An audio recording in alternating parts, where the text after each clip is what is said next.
बहीण योजनेच्या ई-केवायसी दुरुस्तीला संधी आहे। ई-केवायसी करताना चुकीचा पर्याय निवडल्याने अनेकांना अडचणी येत आहे। अनेकांच्या तक्रारी प्राप्त झाल्याने दुरुस्ती करण्यासाठी पुन्हा एकदा संधी देण्यात आलेली आहे। या योजनेबद्दल टीका सातत्याने होते आणि आताही होते। खरं ज्या वेळेला लाडकी बहीण योजना आली त्या दिवसापासूनच म्हणजे 28 जून 2024 मध्ये आदरणीय दादांनी अर्थसंकल्पामध्ये ती योजना घोषित केली, त्या दिवसापासूनच विरोधकांनी या योजनेवर टीकाच केलेली आहे। ते म्हणायचे फॉर्मच भरू नका, तुम्हाला कधी लाभच मिळणार नाही। काही विरोधक तर असे आहेत की त्यांचे काही सहकारी हायकोर्टामध्ये या योजनेच्या विरोधामध्ये गेले होते। तर जेव्हा सुरुवात करत असताना ज्यांनी हायकोर्टामध्ये जाऊन विरोध केलेला योजनेला, ते आता त्या संदर्भामध्ये वेगवेगळी वल्गना करण्याचा प्रयत्न करत आहेत।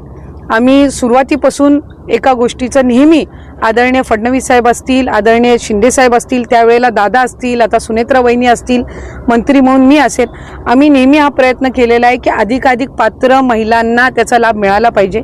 ई-केवायसीच्या प्रक्रियेमध्ये आपण जवळपास 6-8 महिन्याची मुदत दिली आणि ई-केवायसी हे सगळ्या डीबीटी योजनांना बंधनकारक आहे। मग ती लाडकी बहीण असो, नमो शेतकरी असो, अगदी आता नुकसान भरपाई द्यायची असेल तरी ई-केवायसी ही बंधनकारक असते, कारण त्यांच्या अकाउंटला डिरेक्टली ते पैसे जात असतात। आणि अशा सगळ्या परिस्थितीमध्ये आपण 6-8 महिन्याचा तो कालावधी दिला होता। त्याच्यामध्ये ज्या महिलांनी ई-केवायसी पूर्ण केलीच नाही त्यांनी आणि ज्यांचं उत्पन्न 2.5 लाखापेक्षा जास्ती होतं किंवा ज्यांच्याकडे वाहनं होती, अशी सोडून कुठल्याही पात्र महिलेवर लाडकी बहीण योजनेअंतर्गत अन्याय झालेला नाही। उलट आम्ही हा प्रयत्न करतोय की संजय गांधी निराधारमध्ये सुद्धा ज्या लाभ घेत होत्या त्यांनी जर लाडकी बहीणमध्ये रजिस्टर केला असेल आणि त्यांचे दोन्ही लाभ जर थांबले असतील तर दोन्हीपैकी एका योजनेचा लाभ त्यांना मिळालाच पाहिजे।